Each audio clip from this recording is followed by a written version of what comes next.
Welcome back to the vlog. 4.5 kilometers today. A little more than last time. Just getting back into the running. We got good news and bad news. Start with bad news. That bench press messed up my core or groin or pelvis or whatever. It's all the same thing. Messed it. Which is bad news because it was just shooting me all morning in random positions. But the good news is that now I know that bench press is a big no-no. I wasn't sure. I was pretty sure that the recent, because basically, I think I've talked about this before, but this general injury I've had since like 2017, 2018, and it would reoccur in different ways, mainly presenting in like the groin and the hips.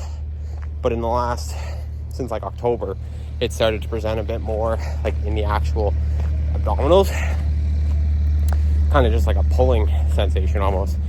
And anyway, so we got it looked at a couple different physios, and it was deduced that it was all coming from the pubic symphysis and like the attachment of all the muscles that go in there, and that's where the original injury from 2017 also stemmed from. And so anyway, I was like, I wonder why it whatever came up there. But my personal hypothesis, and one that my physio agreed with, was that I started working out again in the gym for the first time in like a year and a half in October. And I did bench press for the first time and since I was like probably 18, like consistently. And I would feel it sometimes in the bench. We talked about it in yesterday's vlog. Me trying to be cognizant of that. You're not going to like this. Hang on. Apologize if there's any ladies watching this or any sensitive gentlemen. Anyway, whew. So yeah, we were cognizant of it yesterday, but I think definitely that like arching and straining. I had a couple incidents benching where I felt my abs kind of go, and I used to, when I was doing CrossFit, I had similar sensations from doing like too many toes to bars or bar muscle ups or anything like that, which was stressing the same tissues. So anyway, this is a really long way to say that I've confirmed now, after being relatively free of symptoms for the last little while and then having it flare up again after the gym yesterday a little bit. I talked to you guys about it in the vlog, saying I felt it a little bit in the gym. I felt it last night a little bit, and then this morning pretty intensely. Well, intense is a strong word, but more than I had been. Still way better than it was at the beginning. But anyway, so we've deduced no more benching, flat benching for a little while. The incline dumbbells doesn't seem to give me too much issue, which is nice, but the flat benching is definitely a problem. So that's fine. But the good news, on top of finding out that, you know, we know what not to do, is I just had a great run. I was a little nervous this morning because I was feeling super triggered and whatever, but when I've done my last couple runs, I've been intentionally trying to run a bit more protectively. So running at a slightly slower pace, taking slightly smaller strides, and definitely not sprinting at any point, which is good because I've always kind of been too fast of a runner. It's why I always usually gas out between like 5 to 10 kilometers, because I try to run like 4-minute kilometers. And then I'm not conditioned to do that for a long period of time. So I can do it for like 5K, but as soon as I start stretching it starts to slow down. So anyways, it's good because I'm starting to run a little slower, which I'm enjoying. But it just also feels good, and that run felt incredible. No pain, no issues, no big just no big problems, which was good because I was definitely nervous. And running just gives me such a high. Like honestly, like the runner's high thing, I don't get it after. People say when you finish you feel good. I think that's poppycock. I feel like crap when I finish, but while I'm going, I get crazy endorphin rushes, crazy good feelings. I feel on top of the world, and I love it. So I think I'm going to be incorporating running a little more. I'll probably run at least once a week, if not twice a week, for the next little bit. So I'm not sure if this is currently for sale or not, or if this is in a coming drop, but this is my favorite thing right now. Is this like not quarter zip, just hoodie, but like thin quarter zip material, but like I think it's like a little bit thicker than the normal stuff. And it's just like, I like the color, I like the little logo, it's kind of classy.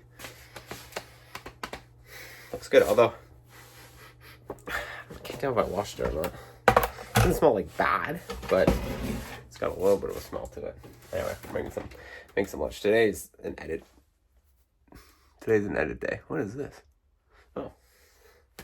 Today's an edit day. We've been editing all morning until about time we went for that run, like 11:45. And now we're back from the run. We're gonna make a very simple lunch, chicken and toast, and then we're back to work. Editing. It's snowing. Well, snow is a stretch. It's sleeting.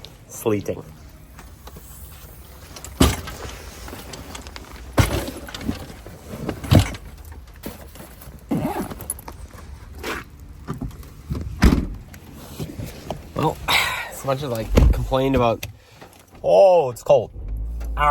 It's cold. Head kind of hurts. As much as I complained about the weather, car always does that every time I get into it. It pauses the video. I complained a lot, not a lot, a decent amount about the weather yesterday because it was cold and it was windy and it was all those things. At least it wasn't snowing. It would have been a lot harder to film our match if it was sleeting and snowing. But anyways, probably an obvious one here, but I'm going to the range. I'm not going to play golf anywhere else because, well, it's cold and it's snowing. So luckily the range is still open and it's covered and it's heated. So we'll be able to hit some balls. I got my run in earlier because I knew this stuff was coming. But we've just been editing all day, man. It's crazy. Like the on-course videos take so much time to edit. So much time. We actually did kind of pause for a little emergency press conference because we talked about the Garrett Murrow Beach situation. I've been kind of sitting on that for a while. I got some info from some inside sources that he was in fact invited to that event and chose not to go. And obviously that's what he confirmed in his video today. I didn't want to make a video before because, I don't know, it's kind of like, what's the point? Like, you know, without Garrett's explanation of why he's not playing in it, me just saying that he declined an invite is kind of like, all right, but like pointless. So I didn't make a video about it until I saw that he made a video about it, talking about it, and then I was like, oh, all right, here's an open door opportunity to discuss. So that's what we did. We just made a quick little video like reacting to it all. So anyway, that was an intermission, and then we got back to the edit. Yeah, I mean, it's 4 o'clock now. We started editing at 8:30. We stopped at noon, went for a run, started again at 1, edited to 4. So that's like almost 6-7 hours, and I edited for about 2 hours last night. So, I mean, we're on hour 9, and I'm still not done. I still got a lot more I want to do.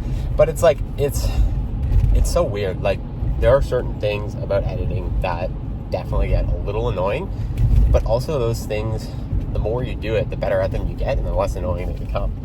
And I've noticed that in this edit versus the last couple. It's like, oh, like I'm starting to get like a flow with these things, which is good.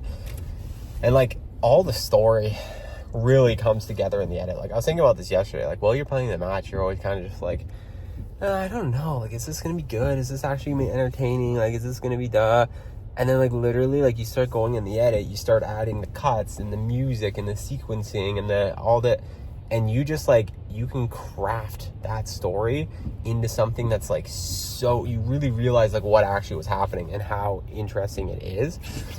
And, yeah, man, this is my favorite match ever by a long shot, and it's so, like, intense and suspenseful and exciting and dramatic, and, like, it's got everything you would want in a 9-hole match, which is cool. And like you almost like don't realize it. I almost didn't realize, like I said yesterday, I knew it was like a good match, but you don't realize like how good it actually was, like in the moment usually. And I definitely didn't realize how good and exciting it was. So I'm very, very, very excited for you guys to see this one. It's gonna be fun. So I'm gonna wrap that up tomorrow. I'll probably upload Thursday now. I was gonna upload it Wednesday, but I'll probably upload Thursday because I uploaded today.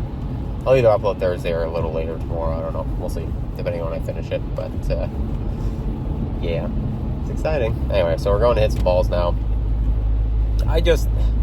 I just want a more fluid swing, man. Like, I just want a more, like, not even fluid, but just, like, relaxed and repeatable swing. Like, right now, I really feel like I just, especially like I felt in the video yesterday, the first couple swings, they're just so tight. Like, I think part of the reason why I'm hitting the hosel so much is because, like, I start swinging too tight, and especially when I get, like, nervous with the first couple swings of a video, I'm just so tight.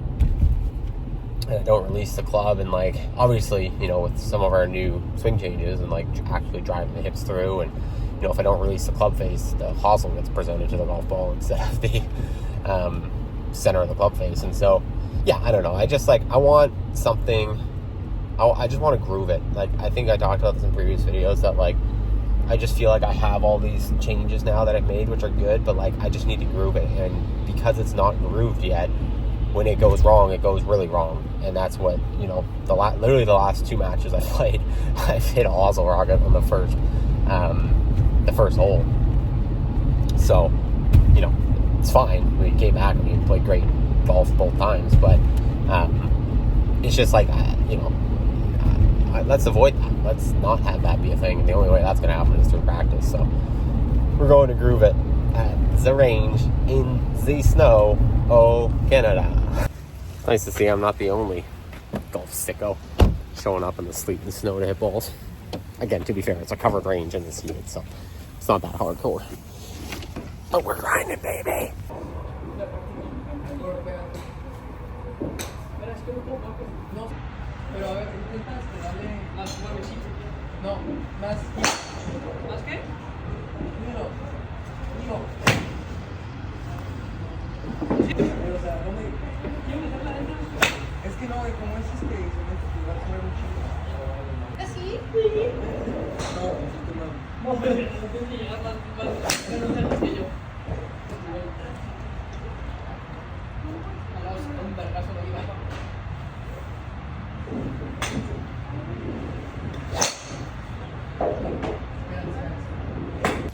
I think we just learned how to swing a golf club. I think the wrist hinge, I feel like, finally clicked. Finally. And, like, the syncing of the hip turn and releasing the club, I think it's clicked. I think the reason why I've hit a couple shanks on and off is because I don't release the club. We've talked about this. Releasing the club in conjunction with the hip turn, it's just magic. It's magic. Like, the way I stripe some of those balls, and just seeing finally visually the club getting set over my shoulders is just, I can take a deep breath, you know? I can take a deep breath. It's working. It's worked. It's working. Hallelujah. Hallelujah. Hallelujah.